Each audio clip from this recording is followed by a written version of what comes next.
Good day, everybody. This is Lars Light from the Somm Journal. Glad to welcome you to Italy North to South, part of our National Geographic sponsored National Geographic SommCon and Somm Journal, part of our Geographical Digest webinar. I hope you enjoyed my little mute talk there for a moment, but now I'm back and just started to say that our theme today is very timely, very poignant, because as you may know, Italy has just come out of a political crisis. Italy was also the first in the world to show us how to do a lockdown properly, and they're back in another one, unfortunately.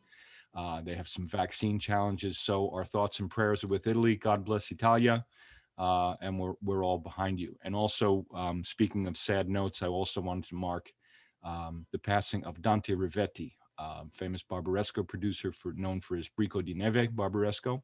He was 86 years old, passed away yesterday. Condolences to his wife Luciana and his daughters Katia and Mara. So let's get on with the better news, the good news, and that is the thriving of Italian wines. Italian wines are loved the world over, and we're here to talk about them today and the wonderful variety that they present and the joy that they bring us. As you can see over my shoulder, we are representing from 6 regions today, and we're going to get it rolling right away. We're actually going to talk about Italy from south to north, and we're going to start with Antonio Cavallo, who is the winemaker for Masseria Altemura in Puglia.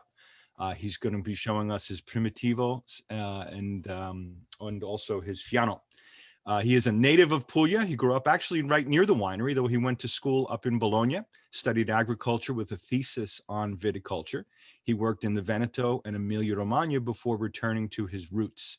He's got tremendous pride in his Pugliese viticulture, believes very strongly in the autochthonous and the indigenous varieties there, and believes in showing the strength and elegance that is the soul of Salento. So Antonio, buon pomeriggio, buonasera, welcome, please.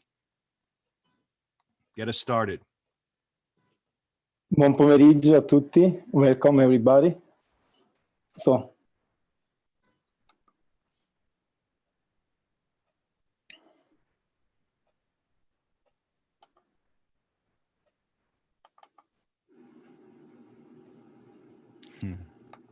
Beautiful kids.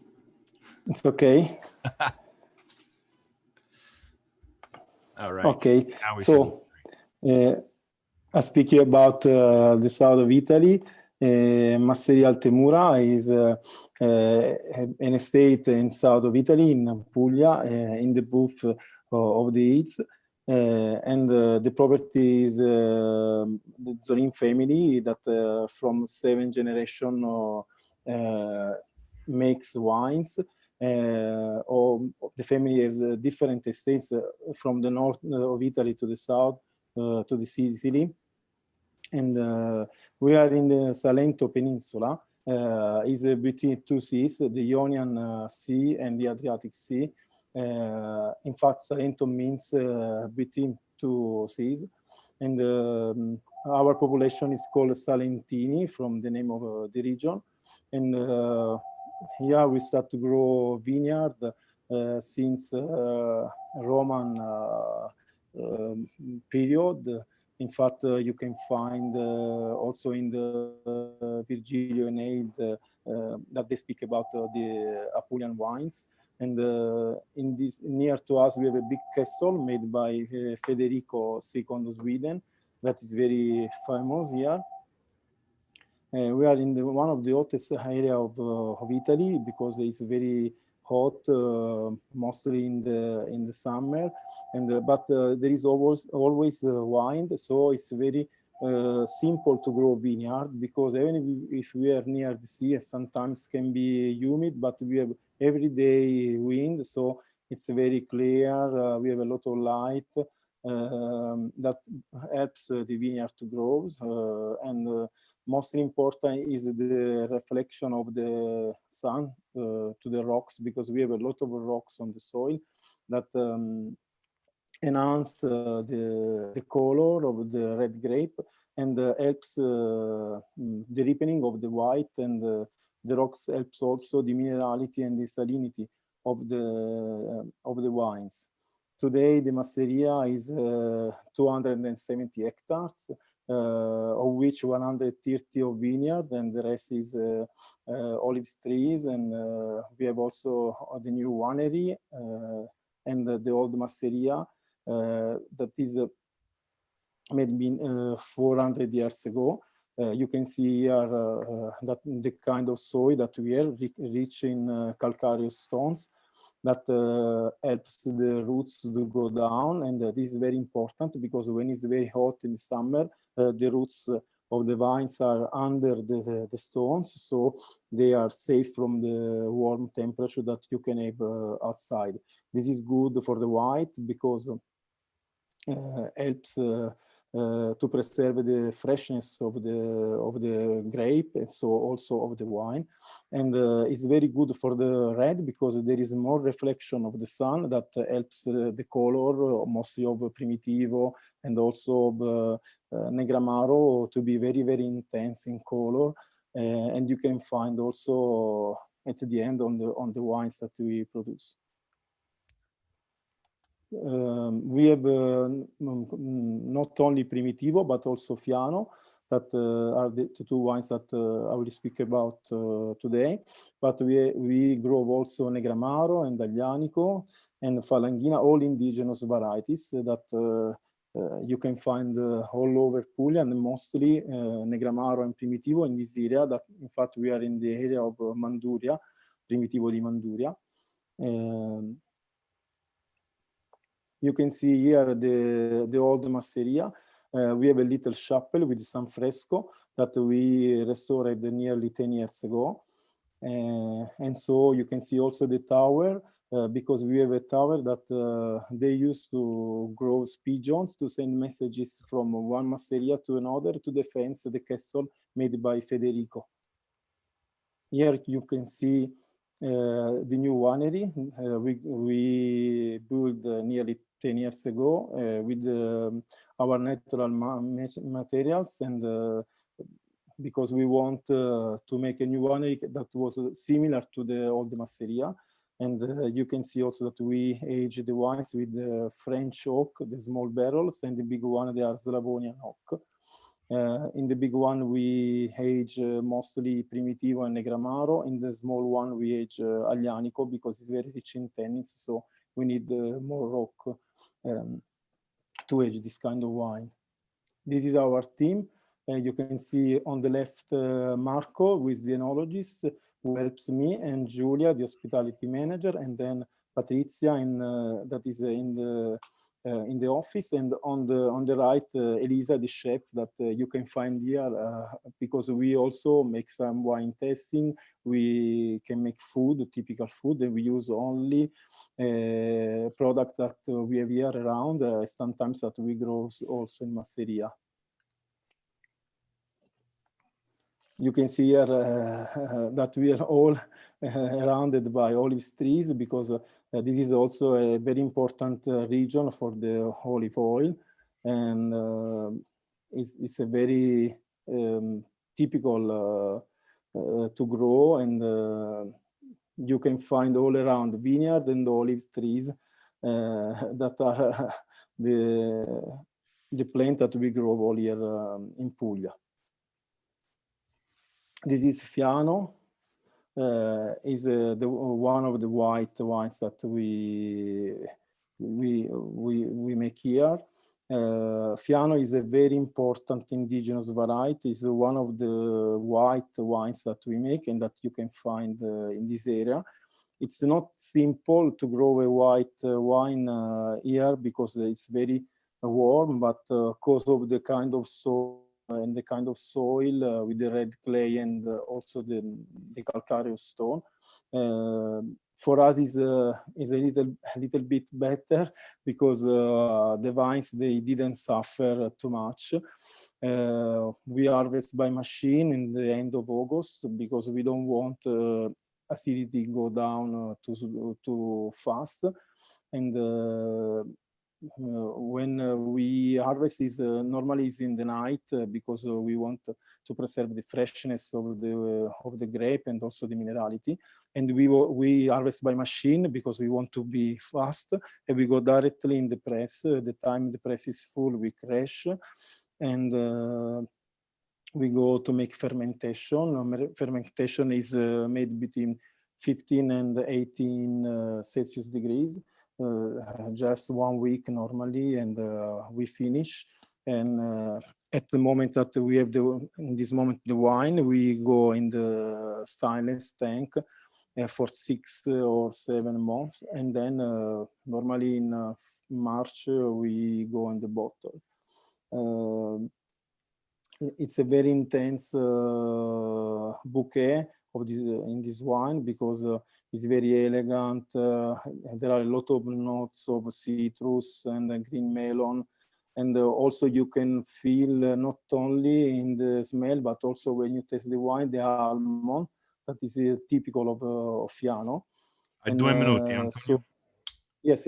And so it's very dry, but it's a very interesting wine, and one of the things that everything say that is very, very mineral, and this is given by the roots, so by the calcareous rocks that we have. And we present also Primitivo. Primitivo is a very typical variety here. It's very difficult to grow because it's a very difficult, and we fight every year with the Primitivo because it's very delicate, ripen very early, even if it's a red grape. We harvest nearly in the end of August or the first week of September. And when it ripens, it makes some percentage of the berries that they are like raisin, they are dried, so you can smell the very very interesting bouquet because you can find blackberry very well ripened, tobacco and leather, and so it's impossible to taste the Primitivo and do not recognize immediately the wine. We harvest by machine also, and we go in to make vinification. After 2 weeks, nearly, depends from the vintages. We finish fermentation, and we go directly in the big cask of Slavonian oak for 1 year or more, depend from what we want to do. And we go in the bottle after 2 years, and then we have 3 months of aging in the bottle. The color is very intense, it's very ruby and with purple, and it's very sweet in the palate, but it's not sweetness that we give to the wine, but is the sweetness of the grape, because when you have a lot of sugar, and when it makes fermentation, it stops to make fermentation, so you can find 9, 8, sometimes 10 grams of sugar residual that are sugar of the grapes that don't make fermentation, and you can find in the wine. It's very good with grilled Antonio, I'm beans. sorry, I've got to stop you there. Okay. But 2 beautiful wines, I have to say. I finish. Okay. Okay. Thank you. Thank you. If you have any question, I can answer on the chat. Okay. It's the hardest part of my job is keeping the time limits. But the 2 beautiful wines, okay. the Fiano, I'm used to Fiano from the Campagna, and this is a beautiful wine. Great creaminess, as you say, ripe melon, really sensational. And the Primitivo, bright fruit, yet at the same time it's got that jamminess, and I definitely understand why the theory is that it is the precursor of Zinfandel. So you can definitely see those notes there. So complimenti, grazie, e bravo. Thank you, grazie. Okay, so now we're going to take our trek a little bit further north to what is arguably central Italy, which is Tuscany, and hear from Robin Shea, who is the export manager of the Americas for San Polo in Montalcino. He's be showing his Brunello di Montalcino and his Rubio IGT. Robin is a native of Napa Valley. He got his degree in international business and economics at the University of San Pablo in Madrid. He has harvested and made wine in Portugal, Bordeaux and southern Italy. Lived in Italy for several years, became a certified sommelier there with the Italian Association of Sommeliers, and he joined San Polo in 2009. Lived in New York for several years, then returned with his wife and kids to Napa in 2017. So Robin, welcome. Hello, everyone. Can you hear me, Lars? I can hear you great. Well, thank you for the invite. And I didn't realize we have quite a few parallels, you and I, in terms of professional career, other than the fact that you're probably doing much better than I am. That's subjective. Well, anyways, I've worked for the Allegrini family for many years. I love the family, and I plan to be here for quite some time. Today, I came to Italy as a kid from Napa many years ago and began working with the Allegrini family. And today I'm going to bring you to kind of my Italy. So if you can see the presentation, Lars. Not yet. Not yet. Thank you. I will fix that.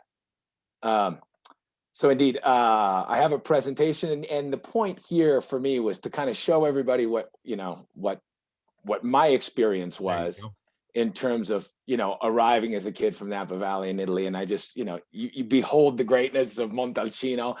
You're looking just south towards Monte Amiata, Tuscany's largest mountain, and really a key to protecting this appellation from many of those storms which are coming in from the sea. You're looking at San Polo's house here. We're talking southern Tuscany. Of course, anybody who's not familiar with Montalcino, it was the first of the DOCGs nominated in the country in 1980. It's kind of the pinnacle, I think, of Sangiovese, and very much, I think, high elevation, or as the name suggests, it's on a mountain.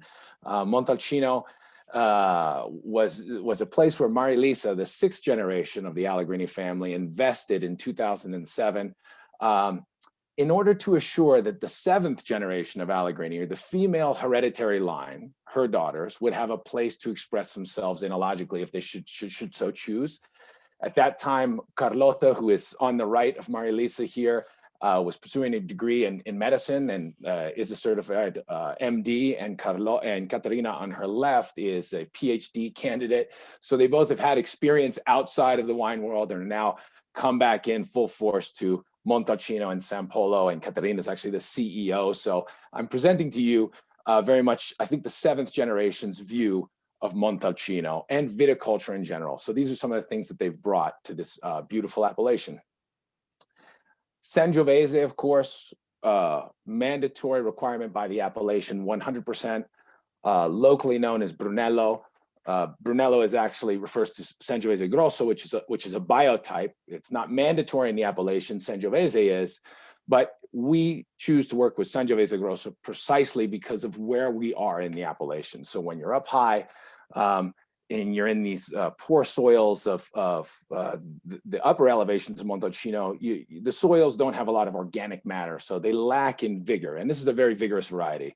And ultimately, we produce a wine that is very red in color. Actually, the name Brunello refers to Bruno, meaning brown. Rosso di Montalcino, if you will, the younger brother, meaning red. Usually we do a year in oak on that. And then Rubio, the first wine that I'm going to be presenting to you, refers to Rosso Rubino. And Rosso Rubino, when you use that to describe a wine, you're talking about a wine that does a lot of chlorophyll, so it has a brightness, a luminosity to it. That is because Rubio, this state-produced Sangiovese, so we are all contiguously sourced from a small little corner in the highest elevations of Montalcino. This is a wine which we ferment in stainless, and it's precisely because our winemaker, Riccardo Fraton, wants to communicate the fragrance of unspoiled nature. So what we mean by this is nature here, in all of Tuscany, I think in all of Italy, is something which is a feast for the eye. It's an incredible place, and one which we are interested in preserving.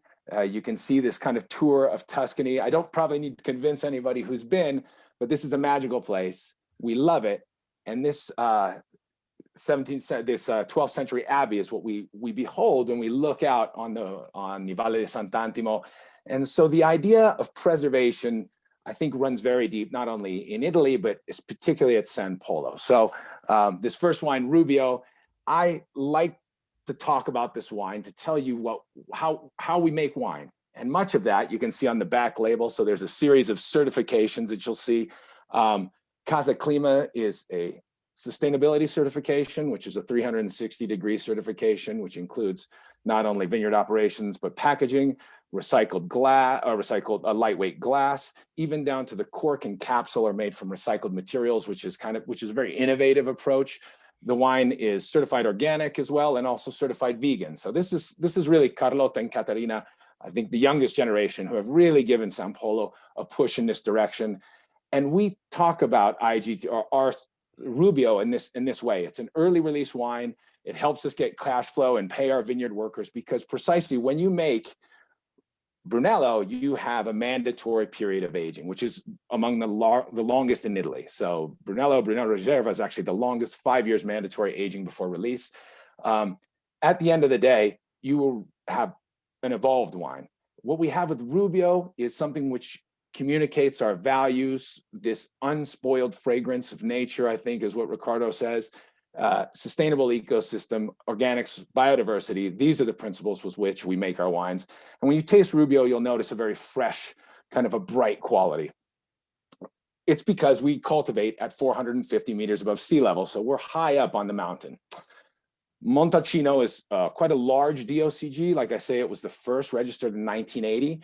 There's more than 250 producers. We know that it's Sangiovese Grosso. And here is the pyramid in terms of the appellation, which is Rosso di Montancino with a 1 year minimum aging requirement. We actually do that 1 year in oak. That's not a mandatory oak requirement. Where oak becomes mandatory is in Brunello and Montancino. 2 of the 4 years must be done in oak. So Brunello and Montancino, we're presenting today the 2015. We just released the 16 right now. But what both of these vintages will communicate to you is altitude. So we're at 450 meters up on a poggio. This is all contiguous hectarage. So this is where all of our vineyards are. You can see everything that we produce in this one shot. We don't source from the south or from the north. Everything is here in this southeastern wing. And Montancino is about 2 miles away from us. So we're very close to La Croce, Villa Grepo, and this is a subzone called Podernovi. So Podernovi has some literature specifically on it. I'd recommend The Wine Doctor, I think is a very good one, or I'm sorry, Dr. Wine has a little bit about this particular area.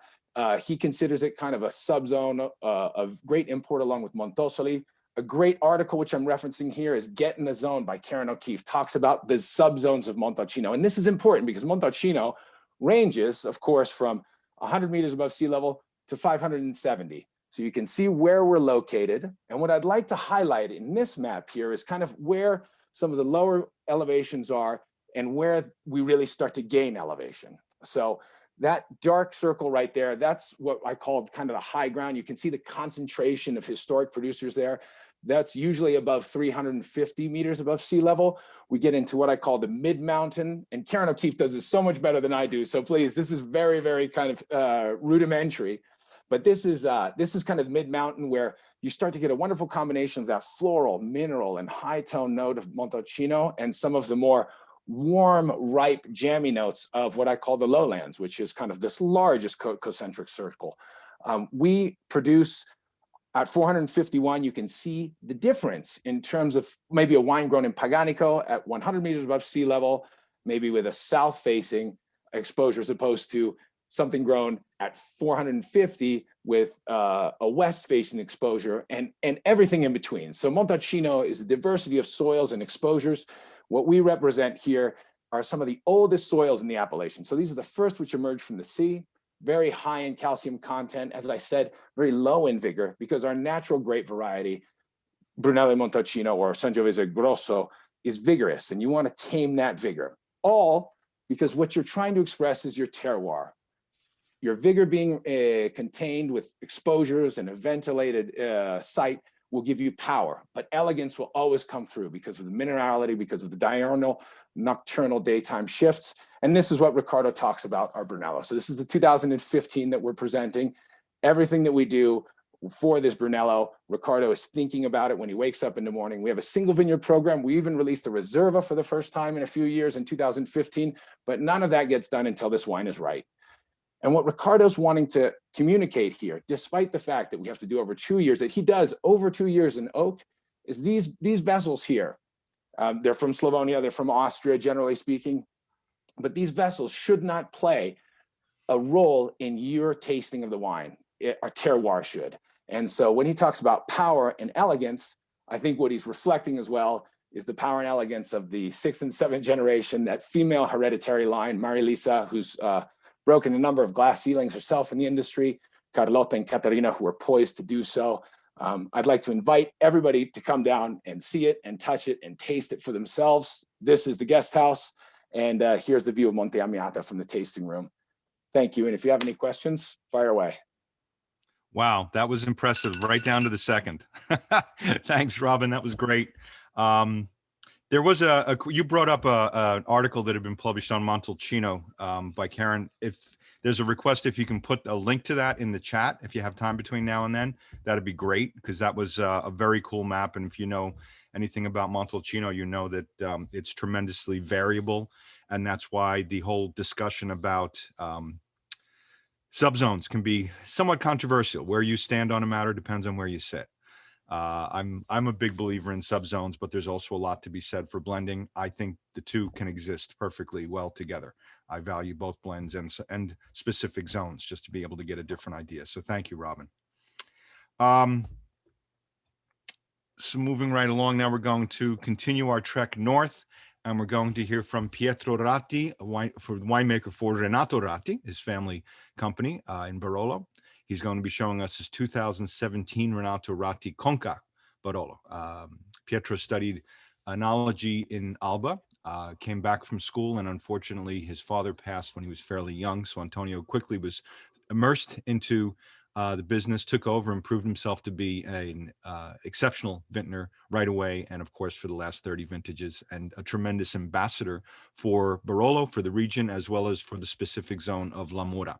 He served 2 terms as the consortio's president, and he oversaw the completion of an official map of the Barolo MGAs, which really cemented the work that was started by his father, Renato, in 1965. He also oversaw the building of a new cantina for the 2007 harvest, which they say is really his natural element as a great host and raconteur. So we look forward to hearing from you.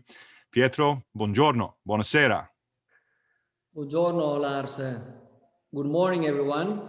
We are, the picture you're seeing here is actually where I am now, but the other side. So that's what I see, my eyes is what you can see from the picture. Nice. So it's the best way to welcome you to Piemonte. Piemonte, hey, it's a beautiful region.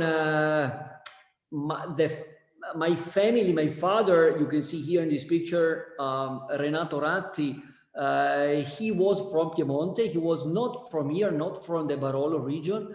My grandfather was a veterinarian, but my father studied winemaking in the wine school of Alba, the same school that I attended as many of the winemakers in Italy. And then he emigrated to Brazil to make vermouth. He was hired by Cinzano to make vermouth.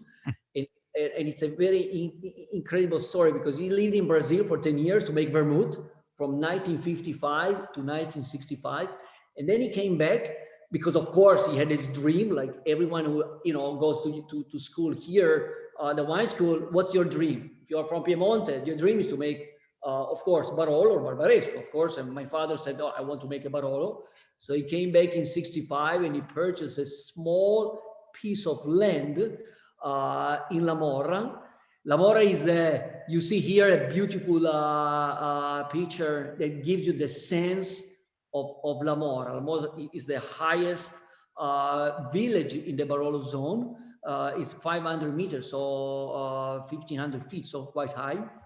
And it's very dominant to the region. So when he arrived back in La Morra in 65, he fell in love with this place, and he purchased 1 acre of Barolo vineyard down in La Morra, is where I am now, basically. And in 65, he started his own winery. So this gives you the sense of Piemonte, of this small region with small wineries. So we always try to associate a lot Piemonte to Burgundy in their way, small wineries, small vineyards, single vineyards.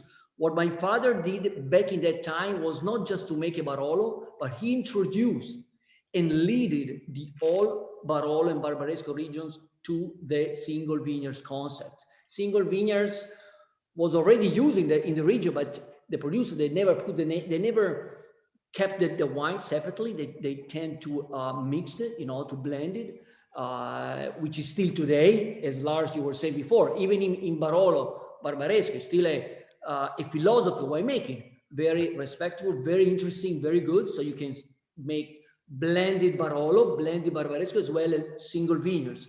My father was young, was new, he wanted to do something different. He wanted he was fascinated by Burgundy that way. So in 65, he made his first single vineyard Barolo Marcenasco. Later on in 1970, he made this small single vineyard called Conca, very, very tiny vineyard. Barolo, remember, is an area, is similar to Montancino, as Robin was saying before. It's a round area, about 5,000 acres, so probably the same size as Montancino. We talk about, similar areas in terms of size. Also in Barolo, as you know, it's a mono variety, mono grape, is 100% Nebbiolo. And, but you can split in two parts. The west side, where I am, La Morra, is more the elegant Barolo place, more floral, more elegant, a little bit more accessible when the Barolo is young.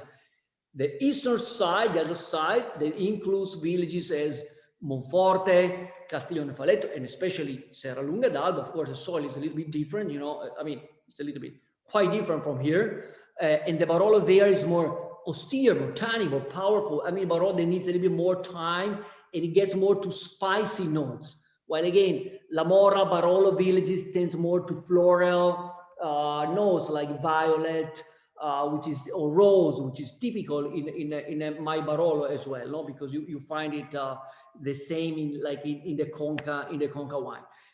Talking specifically about the Conca, here we talk about. It's very interesting for me because it's really the quintessential of the concept of single vineyard. Because here we talk about a cru. As the French say, with Italian, we say this very bureaucratic, typical Italian way. We call MGA. The French call cru, and we call MGA. We try to call MGA or mega to give a sense, but it's menzione geografica aggiuntiva, which is the Italian nonsense for it. But again, the concept is single vineyard, so it's the cru, and Conca is only is the vineyard in the picture is just below the winery, is one. So you see here Conca, two plots of land. So we talk about 1.3 acres. So very tiny, very small. So I make about 3,000 bottles of Conca. So we talk about 500 6-pack. In America will be 120. Tonight we drink one. So, so at the end, it's a very limited quantity, but it gives you the sense of Barolo, small quantity, very limited. The wine itself, it gives the sense. Conca means a shell. A lot of names they come from we say in Italian morphological names, no? Like before was rocche. Rocche means a cliff, steep hill. Conca means a conch, a shell, like this, because of the shape of the place, like a bowl. And even in the mouth, you get a wine with a little bit more power than the normal Barolo from La Morra because of the place. A bowl, more heat, the soil, a little bit the bottom of the hill, a little bit more power. So you get always a Barolo a little bit more front mouth, powerful, less elegant than my other Barolo like Rocche or Marcenasco. Here you get really a little bit more strength, powerful, a lot of licorice, which is also a typical flavor you can find in the Barolo, especially in this case. And so very aromatic, less floral, I would say, much more intense aroma, and also a little bit, I like it, this menthol, again, licorice flavor. So unique single vineyard. Again, problem is too small, but for people that want to enjoy is also the sense. You know, I mean, we don't make enough, but what you can do. I mean, that's that's the way we make it. Just above the Conca, you see the winery, as you were saying before. There's a new winery. It's a fantastic cover. I made this dream also myself. I cover, you know, it's all covered by grass, Nice. so to be more integrated into the hill. And besides, there is also an old abbey from the 13th century, the Abbey of Annunziata. That was the reason also that my father fell in love with this place, because when he saw the building that belonged, you know, such an old time, you know, to a monastery, you know, to those monks, he said, this must be a beautiful place, you know, because they, if they built an abbey there to make wine, is the oldest building in all the region to make wine. He said, that's my place, and I'm very happy to be in this place and to make wine here. Thank you. Fantastic. So if you have some more time, or maybe later on, or... No, that was beautiful. Succinct, right on. Thank you very much, Pietro. Thank you.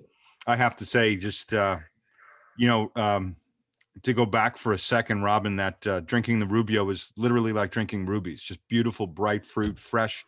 I could sit and drink that all day. But then to transit to two examples of beautiful, elegant, high altitude wines in the San Polo Brunello and the Conca Barolo was just, wow, what a great day this is. Two beautiful, powerful wines. So thank you guys very much for that.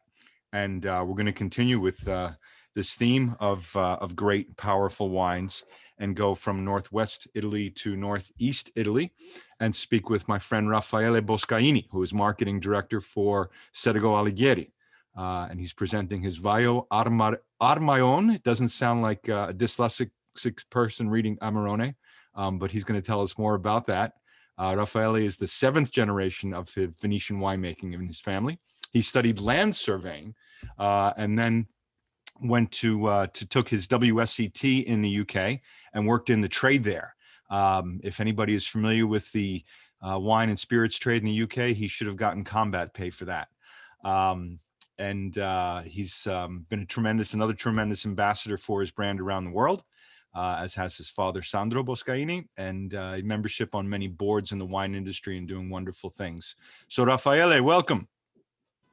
Thank you. Welcome, everybody. Thanks for giving this opportunity to introduce to the Sergo Alighieri estates, which is a jump, a long jump in the long history of this family, which belongs to the descendant of the poet Dante, so the Inferno writer. And here, not in the Inferno, but in the Purgatorio, he actually decanted the wine, but not in the decanter, but in the poetry, poetry, just into the Purgatorio, in the Divine Comedy. He spoke about when the sun heat combined with the juice that flows from the vine.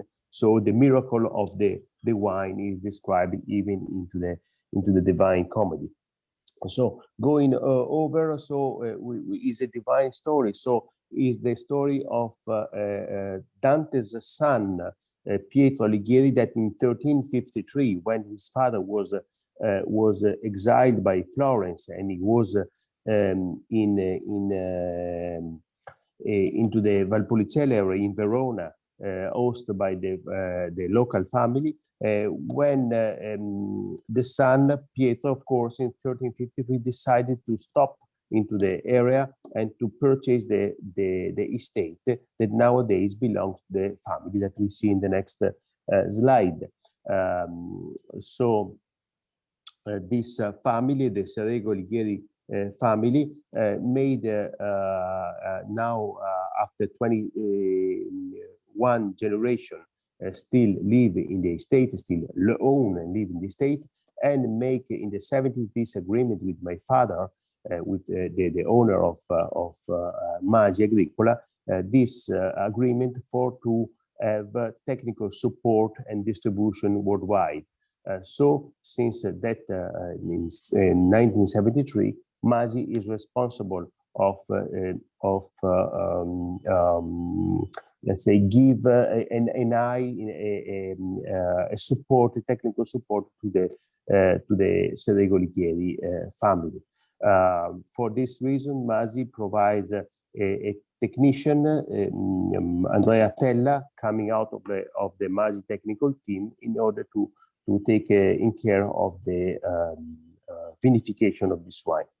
So the estates count 12 hectares into the Valpolicella Classica area, which is located into the Veneto region. See the next slide where it is located exactly. There we go. You can see from the Italy northeast part. This is the Venetian region, and Sedegolichieri Estate is one dot within the green part into this yellow belt. This yellow stripes is the hillside, the viticultural area of the region, the most qualitative, protect from the cold wind from the north by the Dolomites, the brown area, and looking towards the flatland, the green one, going towards the sea, towards the Adriatic Sea to Venice. So basically, we are in the middle between the Dolomites and the sea and Venice. In this beautiful area of Valpolicella, of course, we have developed. I mean, the family of Sedegolichieri developed this estate divided into crews, and probably you can see now here. No, it's better to talk. Sorry, not driving the PowerPoint is difficult. You can go on, please, Alessandro. So we can see about wines that have got into the area. Of course, unique personality given by the, of course, traditional elements of the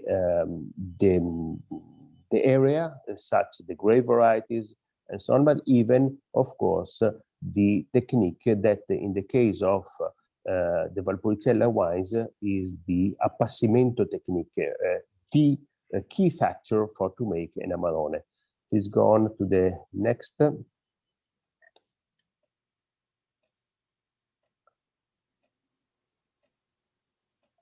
See if you can go on the next slide, Alison, please.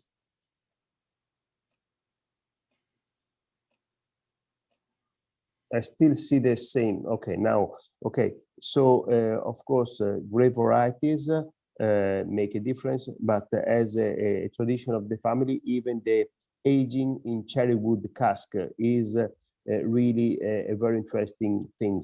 So, out of the use of the normal oak, we use even cherry trees for make barrels.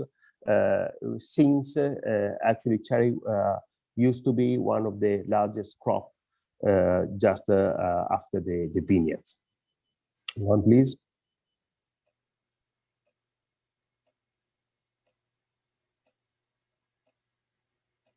Okay, there we go. This is the way we dry the grapes on these bamboo trays, totally left to the natural condition. In this way, the grapes harvested in September, October, get left to air drying for 3 up until 4 months. And you can go the next slide as well. And happens the effect of the appassimento. So these selected grapes, we need to take out in the vineyards the most suitable bunches that can afford the delicate period of drying. So must be totally healthy, and the loose bunches, the one that can let the air go through within berries, well-spaced berries. And so you can have the results. That means a loss of weight, 30–40% of weight, and therefore you have concentration of all the elements within the berries: color, sugars, aromas, tannins. And we have, especially in the area of in the estate of Serra Goligheri, a little touch of botrytis that affect some of the Corvina grapes, one of the 3 varieties, allowing the develop of glycerin and therefore the smoothness. We are talking about a wine pretty much concentrated, of course, because of the effect of the appassimento, but even because of the effect of the alcohol, that having a concentration of sugar can reach, in this case, 15.5%, but is still very smooth and gentle because of this glycerin that in the mouth act like a sugar, like a sweetness. Okay, going for the next, please. We have some 2 minuti. Okay, thank you. Okay, this is the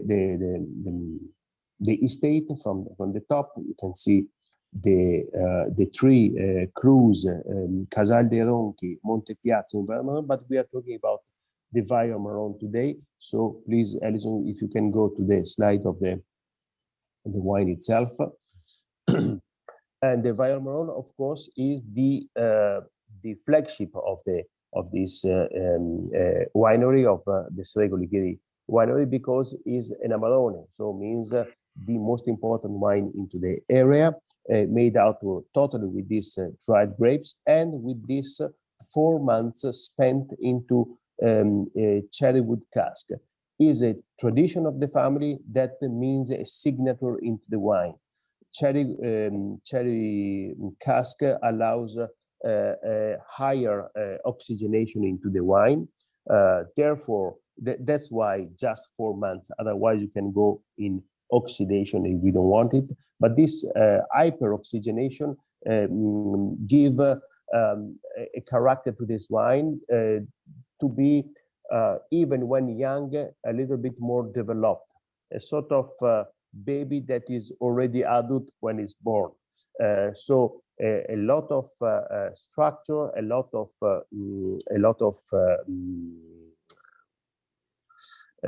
concentration because of this process of drying of the grapes, but at the same time, smoothness and gentleness given by this glycerin coming from the botrytis.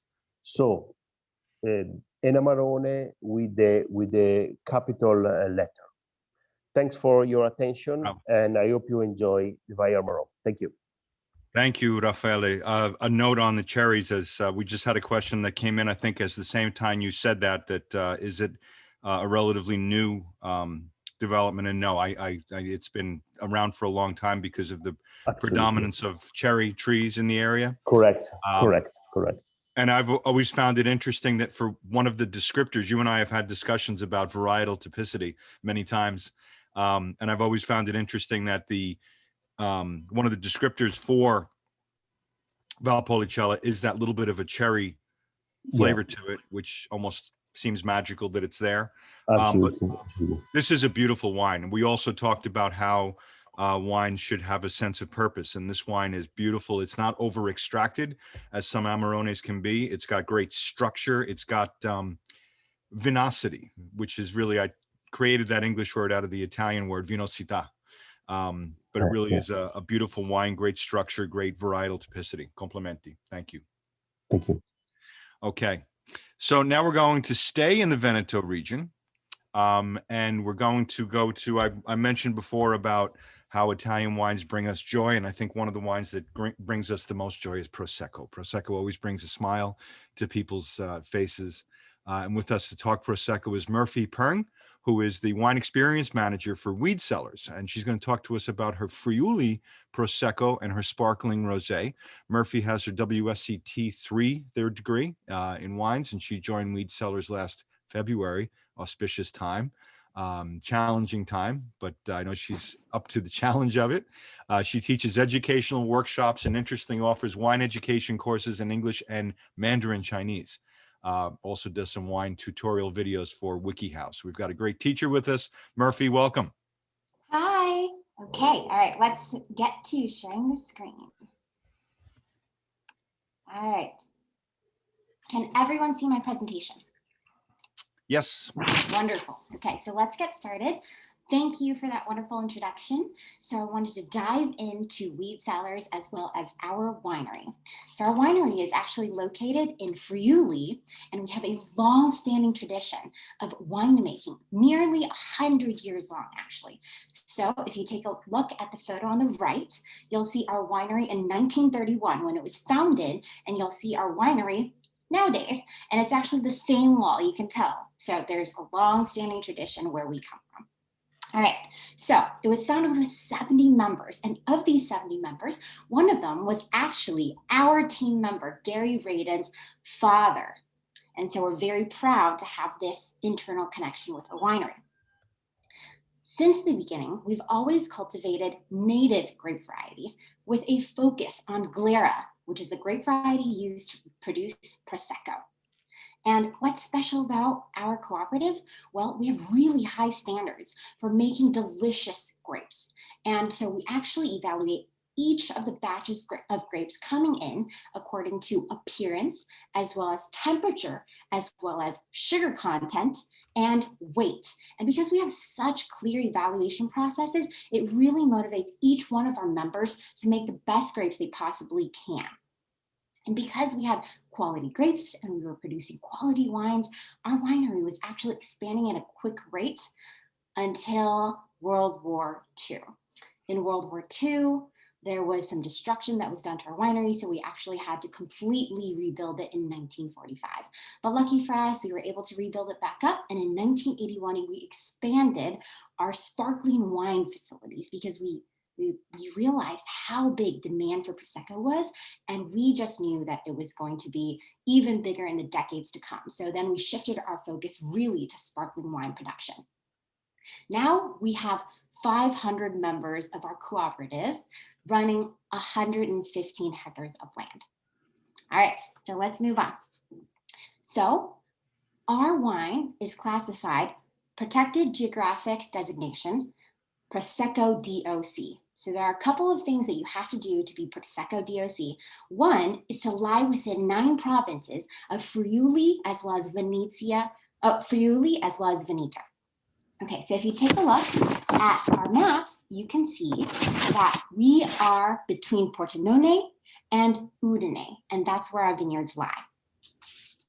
So Prosecco also has to be 85% made of Galera. And I'm going to introduce you to 2 of our wines in a little bit, and you'll see that our Prosecco is actually made with 100% Galera. All right, so a little bit about our terroir and what makes our winery so special. Well, it actually lies in the perfect area between the Alps as well as the Adriatic Sea.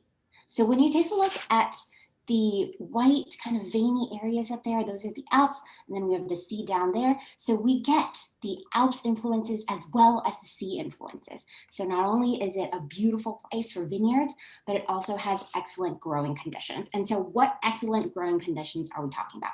One, we have really nice and long summers, and the lengthy summers give the grapes extra time to hang on the vines. And because there's extra time to hang on the vines, well, they reach complete ripeness so that they can develop their full flavor potentials.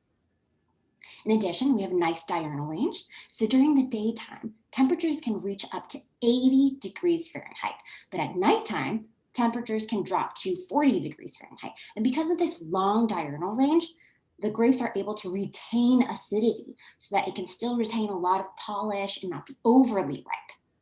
And that adds to the complexity of its flavor profile. Lastly, we are very, very proud of our soil. So take a look at our soil over here. It's very rocky, very gravelly. It's made of mostly sand limestone, as well as dolomitic materials that were deposited there over years and years. And because of all of these mineral elements, it really adds minerality, which is a whole new dynamic, to our Prosecco, making it more polished and more complex. It also has really excellent drainage, so that sometimes the snow melt from the Alps brings a little bit more water into the vineyards. And that way, because the soil has such excellent drainage, we don't have to worry about the grapes becoming overly diluted and the flavors becoming diluted.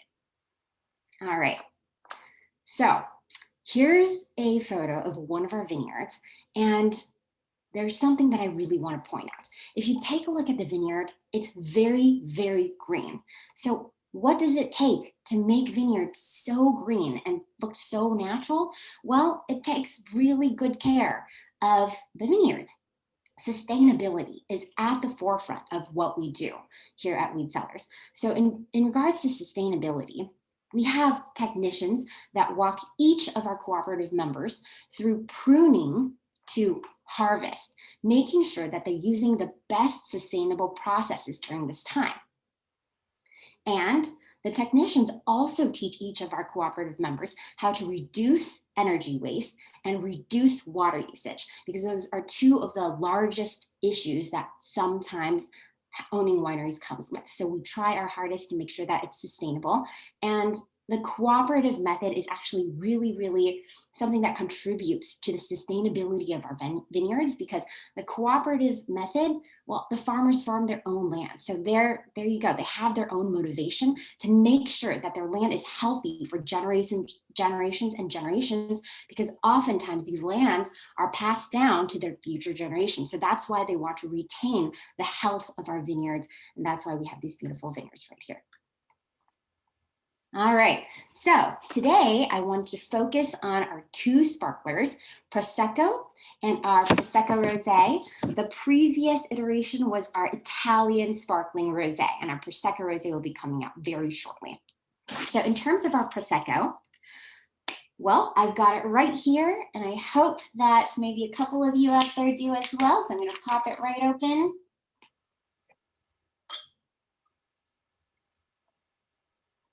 Okay, a little bit about the Galera grape. It is a verdant green color, and it's a late ripening grape. So lucky for us, in our regions, it's always ripe when we pick it because of our processes and our cultivation methods.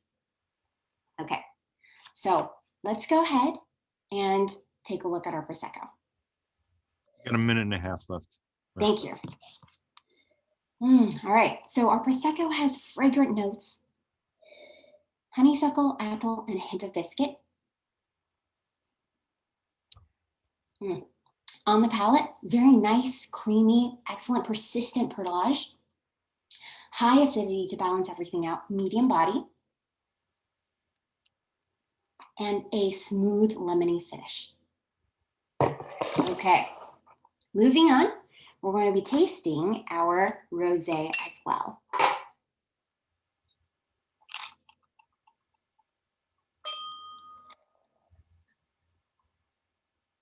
All right, so our rosé is actually 80% Galera, 20% Pinot Nero, but the Prosecco Rosé, which is coming out soon, will be 15% Pinot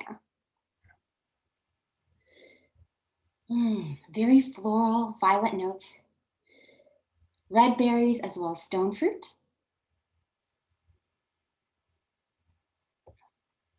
On the palate, very lush, round,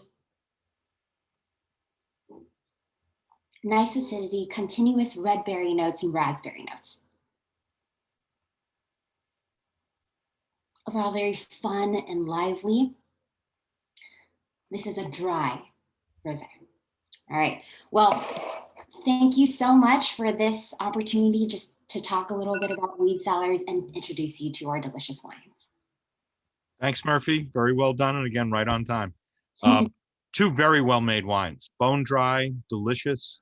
One fast question for you. The Pinot Noir, the change, is 15% part of the new regulation, or is that a stylistic decision by the winemaker? That's part of the new regulation. Yes, you are completely correct. So it's going to be actually The second fermentation will be longer. For us, it's going to be around 60 days, actually, instead of the shorter periods of time before Prosecco Rosé was a label. And it has to now be 10 to 15% Pinot Nero instead of the higher 20%. Okay, very cool. Thank you, Murphy. And there was a question for you in the chat area and also a question for you in the Q&A. If you can address those there, that'd be great. Oh, wonderful. So yeah, so one of the whenever I meet with winemakers, they're always fascinated by sparkling wines. Number one, it's fun and joyous. Number two, they're more of a challenge to make. And another one of those great examples of a wine with some fizz is Lambrusco from Reggio Emilia, from Italy's heartland. We have with us Alessandro Medici, who is the owner of Medici Ermete in Reggio Emilia. He's presenting his Concerto Reggiano Lambrusco. Alessandro is fifth generation and is holding up the family's goal to preserve and evolve the property and its traditions. His father Alberto is very well recognized for lowering yields and elevating the quality of Lambrusco and really bringing it to the masterpiece level that it is, a true concerto. Alessandro, welcome. Thank you, Lars, for the presentation and for inviting us. Actually, it's a wonderful pleasure to be here. I am Alessandro Medici. I represent the fifth generation of the Medici family. We are Lambrusco producer, and we are actually one of the most historical winery in the Emilia Romagna region.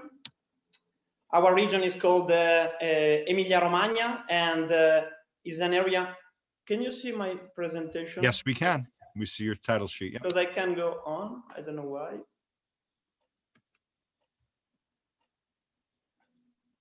So.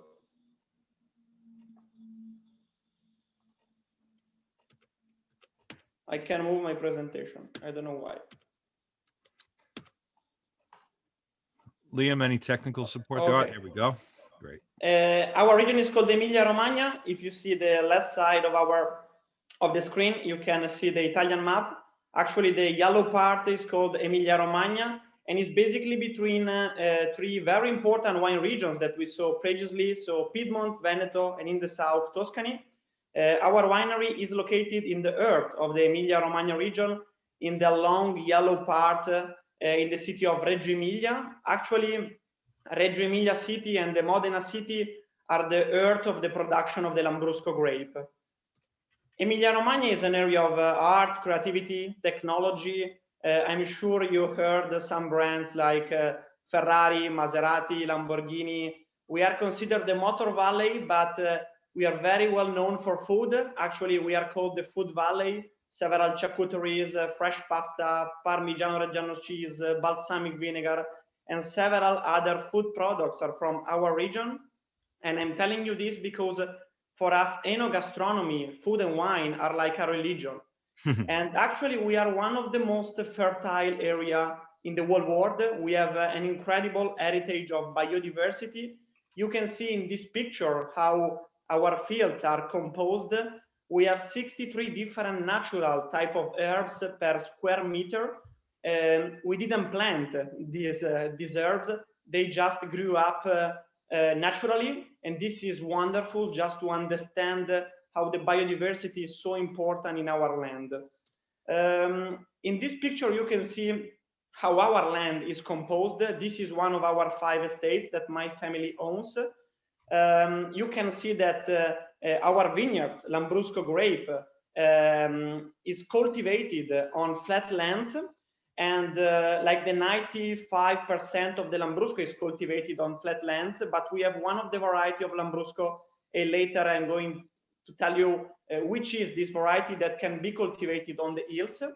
And behind of this estate, you can see the mountains, because Emilia Romagna is not just flat lands, but we have also a chain of mountains that is called Apennine that divides perfectly the Emilia Romagna region from Tuscany. And these Apennines are so important. They have beautiful landscapes. These Apennines are rich of history, and they are so important to create a perfect microclimate for the agriculture and the viticulture in the Emilia Romagna region. This is because thanks to the Apennine, we don't receive the strong winds from the see from the southeast and southwest and south of Italy. Actually, let's move to our wine, to our grape, that is Lambrusco.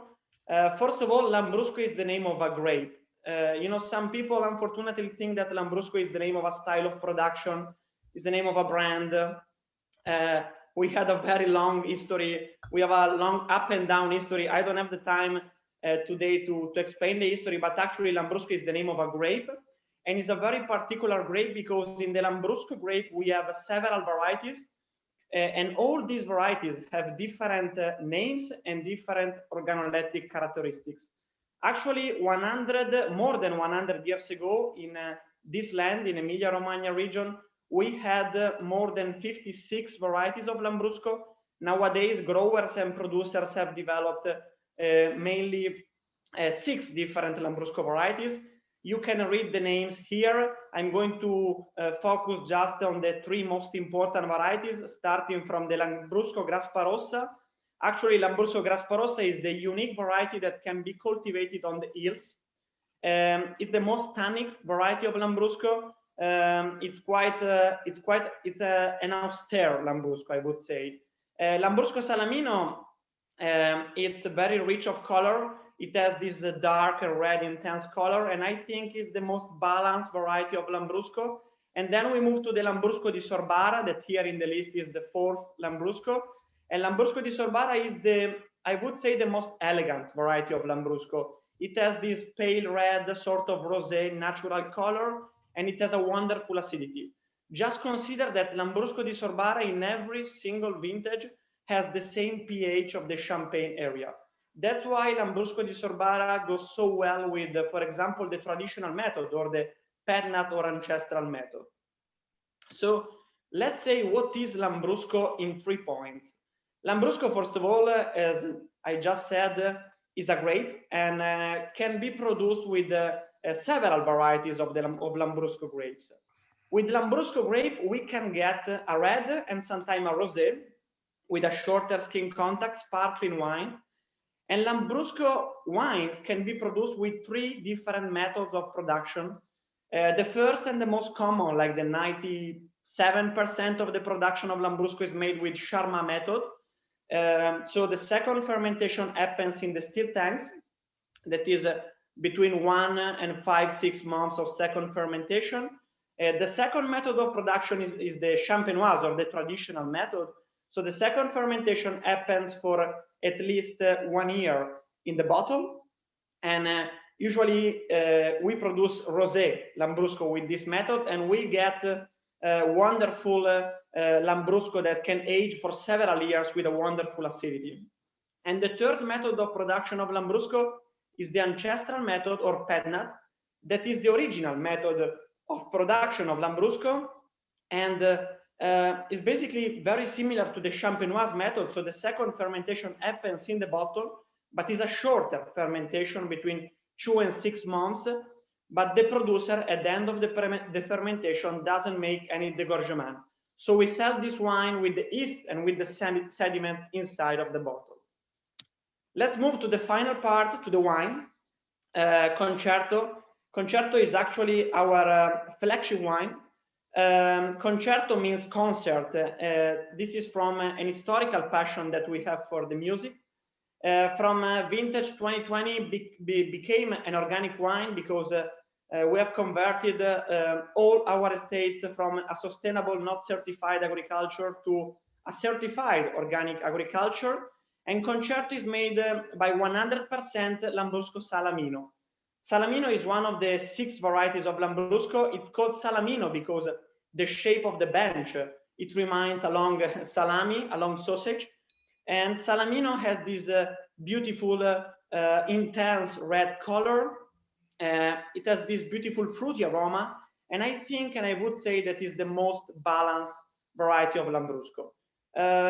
It has an important acidity, a little bit of tannin, because it is a sparkling wine, but it is a red wine as well. So it has a little bit of tannin, and it has a little bit of sugars, even if it's a dry wine. The sugar is important to balance the acidity and to balance the tannin. An important thing to say is that the real Lambrusco is dry, is not sweet. The sweet Lambrusco has been invented between 80s and 90s, and it was a commercial invention. Actually, it has been extremely successful in the American market, in the North America, in those years. But the real Lambrusco that we are used to produce in our area and that we are used to drink in our area is dry, so with a low level of sugar. The method of production is Charmat, so the second fermentation happens in the still tank, and it's a quite long second fermentation that lasts between 5-6 months. And thanks to this long second fermentation, we can get very gently and elegant bubbles. Concerto is a cru, is a single vineyard, and the first vintage of production of Concerto was the 1993. At that time, when the image of Lambrusco, believe me, wasn't so good, my father, my family decided to produce the first single vineyard and the first cru Lambrusco ever produced. So we use the same philosophy of production of Barolo, of Burgundy, but in the Lambrusco area, 26 years ago. That's why Lambrusco is considered one of the pioneers of the good quality Lambrusco. Actually, the soil, the terroir of our land, of our vineyard is composed by 95% clay that gives to the Lambrusco the acidity, but in the same time the structure, the concentration, and 5% gravel. Gravel is very important for the water draining, and we have this 5% of gravel because Emilia Romagna is an area full of rivers. We have the Po River, that is the longest river that we have in Italy. And just to conclude, Lars, I would say that this wine, but in general Lambrusco, is one of the most gastronomic and the most versatile wine that we can find in the world. Actually, we could pair this wine with our local cuisine, but think also out of the box with some barbecue, with some spicy food, with some Thai, Indian cuisine, some Mexican tacos, for example. I will never say that Lambrusco is the most important variety that we can find in the world, but I can easily say that Lambrusco is one of the most gastronomic and the most versatile wine that we can find in the world. And what my family did in the last 25, 30 years has been to try to explain to the world the potential of this wine, and that Lambrusco is a serious and also is a unique wine. Amen. Thank you very much for your attention. Thank you, Alessandro. A very fast question for you. Yes. What do you think is the most appropriate stemware or glass to drink a Lambrusco like this out of? Is it a Gottino, or a Burgundy glass, or a flute, or a white wine glass? What would you drink the Concerto out of ideally? Great question. That's very important to educate people about that. Actually, we don't suggest flute because Lambrusco is a very fruity wine. So for us would be important to use like a normal red wine glass because we want to give to our consumers the smell, the flavors of Lambrusco that is really fruity. So I would not suggest the flute. Other glasses, yes. Amen. I agree. We had also a fast question on the residual, on the grams per liter of sugar in the Lambrusco. Okay, Lambrusco can be produced in the dry version and in the sweet version. But in this one, in the Concerto. Oh, in the Concerto. Concerto is around 8 grams per liter. Okay. But we have to consider that the acidity of this wine is really high. The pH is around 3. So the acidity in general of Lambrusco is very, very high. And one of the characteristics that we want to give to our wines is the harmony. So to balance the acidity and to balance the tannin, because this is always a red variety, and we need to remember we need this residual of sugar. So when you taste this wine, you will taste a wine completely balanced, and you will not taste the residual of sugar. Fantastic. Thank you. So I appreciate that, Alessandro. That was great. I just want to say in conclusion, you brought up a very good point that I think applies to every single one of the wines in the regions here. There's a saying about if it grows with it, it goes with it. And it seems that all the wines of Italy, the regional wines, always seem to really go so well with the slight variations that there are in local cuisine. And that's the case with from Amarone to Brunello to Barolo to the Fiano. to the Prosecco. The cuisines vary, and they grew up together with the different cuisines and should be appreciated that way. And it's also fun to try them with unusual cuisines as well, international cuisines. I also want to bring up the point that I've obviously long been an admirer of Italy, and I think that Italy is really at the forefront in terms of sustainability and organic winemaking, whether it's registered for organics or not. Italians seem to have always been a little bit more concerned. I guess the point being that Italy is a little bit more crowded, and so we're more aware. Italians are more aware of their neighborhood and their neighbors, and always wanting to do things in a healthy way, and their family, of course. So, congratulations to all the winemakers for your efforts in sustainability in organic winemaking and wine growing. That's fantastic. I want to remind everybody here, especially to Dave's question in the Q&A, that this has been recorded and it will be available. First of all, it's on Facebook Live, so it'll be traceable through Facebook, and it will be available on somjournal.com on our recordings there. And it's also part of the SomGo series that SomCon presents to us, which is a wonderful educational resource. And again, I just want to thank the Som Journal, SomCon, and National Geographic for everybody's backing of this, and the producers and the representatives for taking the time today to help educate us. I really believe that webinars are here to stay. We may end up getting to a hybrid version in the future of having a combination of webinars and live events, but webinars have a tremendous convenience, and the webinars that will survive will be the webinars that offer great material, testing information, testable information, and the kind of great reports that we got today live from the sources. So thank you all very much, and we'll see you next month. And the recap will be in a couple of months also in the Som Journal magazine. So tune in. Thank you very much for tuning in today. Talk to you all soon. Grazie, arrivederci, buona serata.